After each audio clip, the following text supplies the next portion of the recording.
o Verbo, e o Verbo estava com Deus, e o Verbo era Deus. Ele estava no princípio com Deus. Todas as coisas foram feitas por intermédio dele, e sem ele, nada do que foi feito se fez. A vida estava nele, e a vida era a luz dos homens. A luz resplandece nas trevas, e as trevas não prevalecerão contra ela. Essas são as palavras do discípulo amado, inspirado por Deus, o qual de maneira excelente narrou a Trindade e o grandioso poder do Eterno na criação. Criação esta, sem mácula, harmônica, perfeita. Entretanto, vemos ao longo da história a perfeição da obra do Criador sendo ferida com o pecado.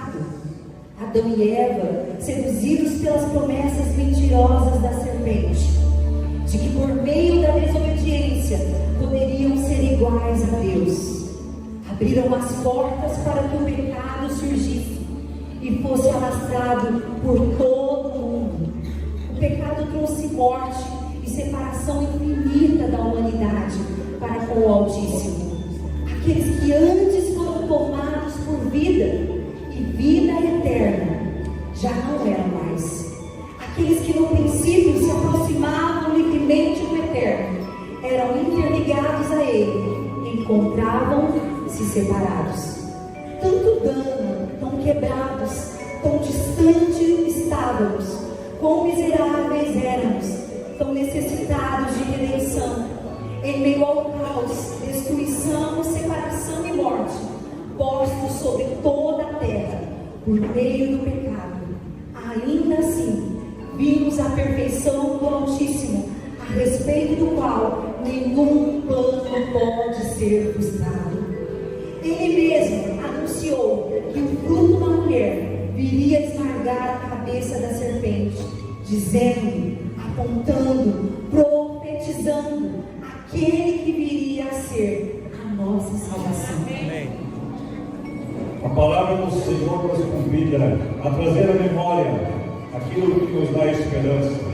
E o próprio Deus, naquele momento, ensinava o modo ideal para fazermos isso, revelando aquele por meio do qual toda a humanidade seria redimida: Jesus. Nele já não haverá escuridão alguma para os angustiados. Ele enxugará todos os olhos, toda lágrima, e a morte já não existirá. Já não haverá luto, nem pranto, nem dor, porque as primeiras coisas passaram. Maravilhoso, conselheiro, Deus forte, Pai da eternidade e Príncipe da paz.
preparada pelo próprio Deus, várias outras se sucederam, sendo anunciadas também pelo próprio Eterno ou por meio dos seus servos, mas sempre apontando apenas para um ponto específico: a pessoa de Jesus. Amém.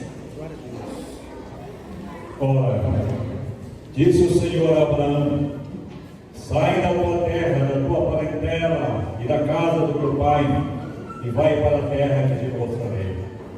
Em ti serão benditas todas as famílias da terra. Farei de ti uma grande nação, e te abençoarei, e farei teu nome grande, e tu serás uma bênção.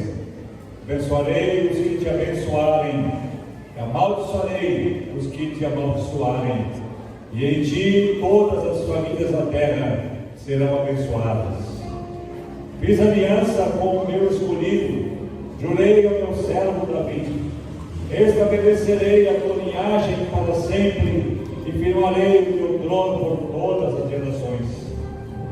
Então a reluzente glória do Senhor se manifestará, e todos verão, sim, exatamente como o Eterno disse. E tu, Belém Efrata, posto que pequena entre as milhares de Judá, de ti sairá o que governará em Israel, e cujas saídas são desde os tempos antigos, desde os dias da eternidade. Portanto, o mesmo Senhor vos dará um sinal: eis que a Virgem conceberá e dará à luz um filho, que chamará seu nome Emanuel. Todas essas palavras ecoaram pelos séculos, trazendo uma ponta de esperança ao povo que andava em trevas. Palavras que pouco a pouco foram provadas pelo tempo como inevitáveis, imutáveis e verdadeiras.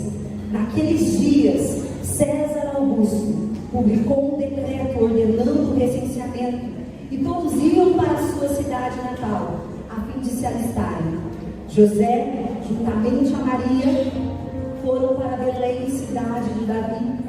Enquanto estavam lá, chegou o tempo do prometido nascer, mas não havia lugar para Jesus. Porta após porta, casa após casa, todas fechadas, aumentando cada vez mais a urgência pelo parto que se aproximava.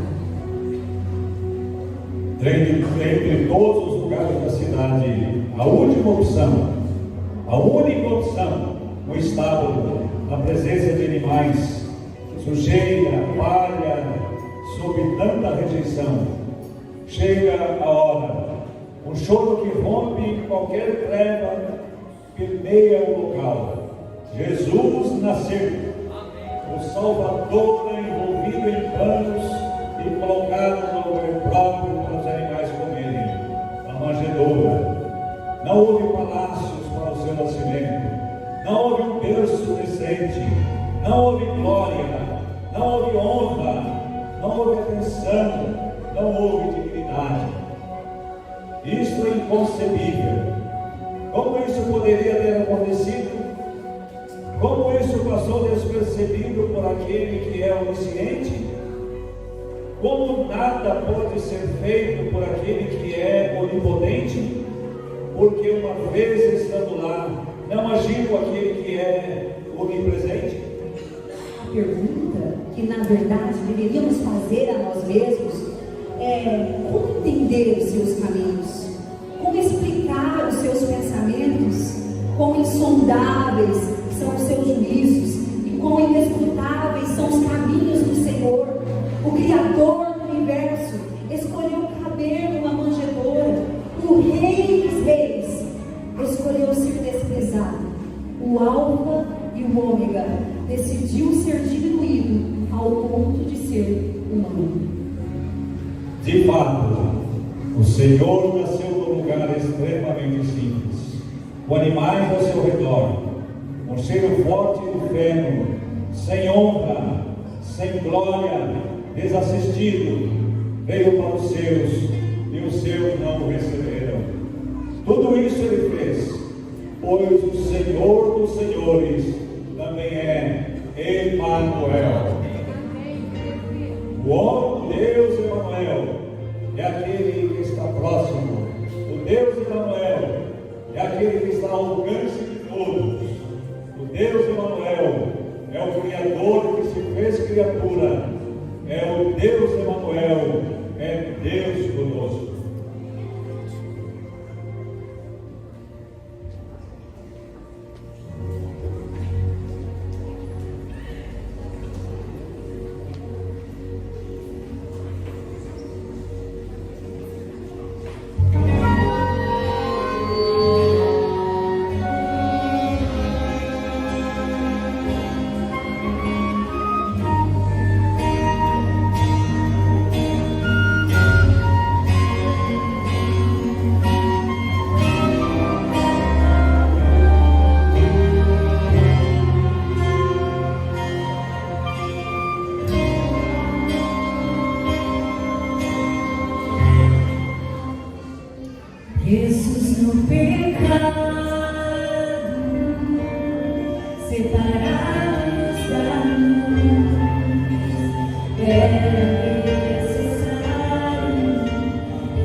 Ele nasceu.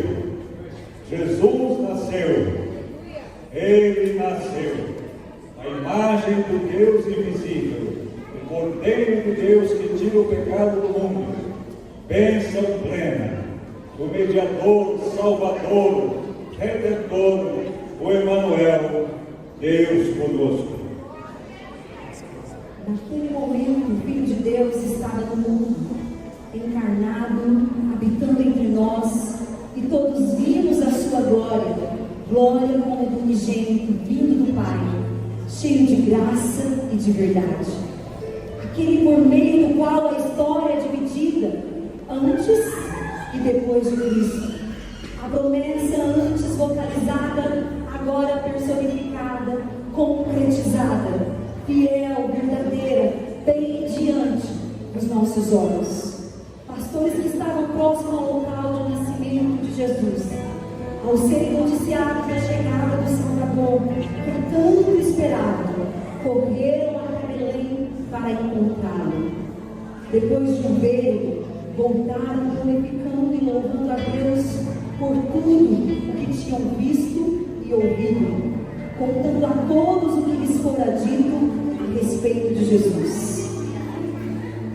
Os magos do Oriente, após uma longa e cansativa viagem até o reino, guiados por uma estrela misteriosa, prostraram-se e o adoraram, e abrindo os seus tesouros, entregaram-lhes ofertas, ouro, incenso, mirra.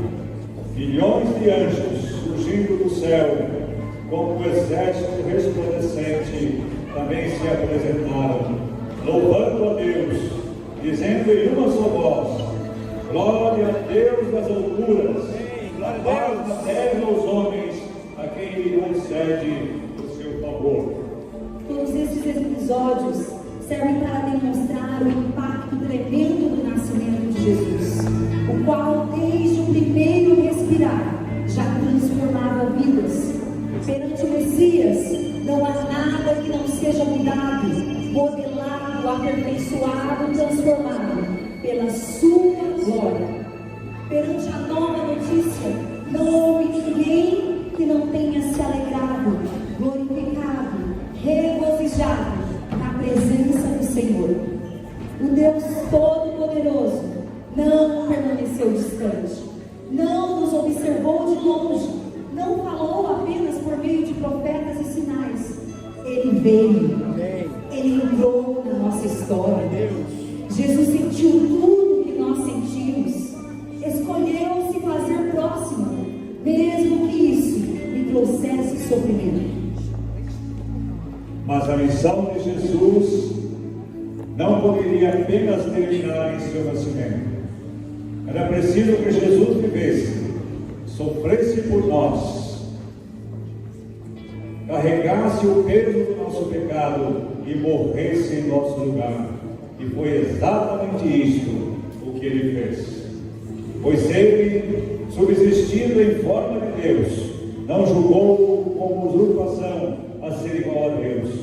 Antes a si mesmo se esvaziou, assumindo a forma de servo, tornando-se em semelhança de homens, e reconhecido em figura humana, a si mesmo se humilhou, tornando-se obediente até a morte e morte de cruz. Na cruz, o Emanuel, o Deus conosco, mostrou o que significa estar conosco verdadeiramente, conosco até o fim. Certamente Ele tomou sobre si as nossas enfermidades e as nossas dores, e nós o reputávamos por aflito, ferido de Deus e oprimido.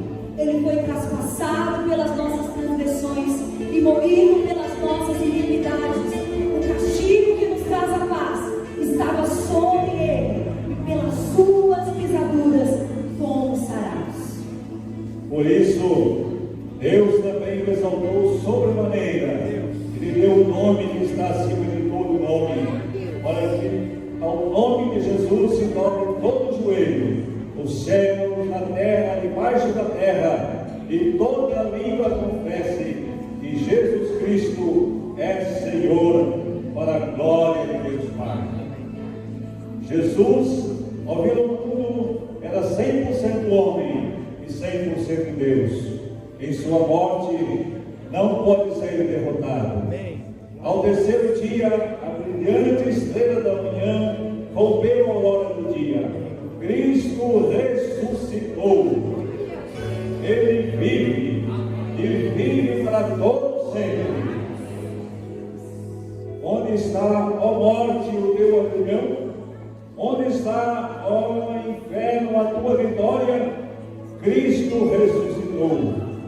Cristo é a ressurreição e a vida.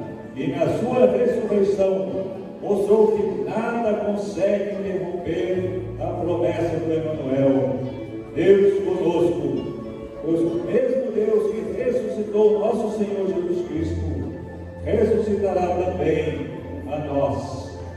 Assim como todos morreram em Adão, assim também todos nós seremos vivificados em Cristo Jesus. Aleluia!